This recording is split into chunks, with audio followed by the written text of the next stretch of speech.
Okay, apparently if you have the interpretation button on at the same time as you're trying to speak, that doesn't work. So that's a lesson I've learned in Zoom. Thank you very much. Sorry for all the technical issues. Just very quickly, because I know we're running out of time, really highlighting we need to do something for the 20 million Europeans that are living with and beyond the diagnosis of cancer. It's really critically important that we address some of their challenges and to think really through a different prism, the prism of the patient who's living with and beyond cancer, which I think, to be fair, we haven't done as much as we should have done over the last 5 to 10 years.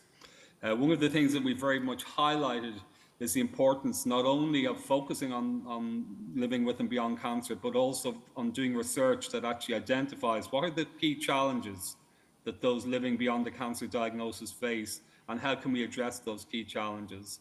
One of the things we've done in the European Cancer Organization is to develop a European Code of Cancer Practice, and 4 of those rights that patients should expect to see from their health service focus on reintegration into society, quality of life, but also looking at ways in which we can better support cancer survivorship across Europe. And that's both in terms of care, but also in terms of research. And as was said earlier on by Christine Chaumain, also not just the survivor themselves, but their carer. It's really important that we look at ways in which we can support. The other thing that's really important, and this is something that has been championed by Françoise Meunier, and I've had the pleasure to work with her on this, is the right to be forgotten.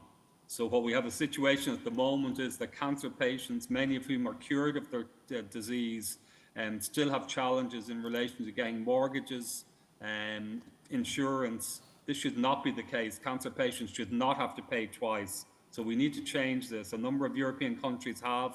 France was the first to do so. I've been pushing a lot for Ireland to do so, although I've been quite disappointed at their recent efforts in relation to introducing the right to be forgotten into legislation. The right to be forgotten needs to be in every European country.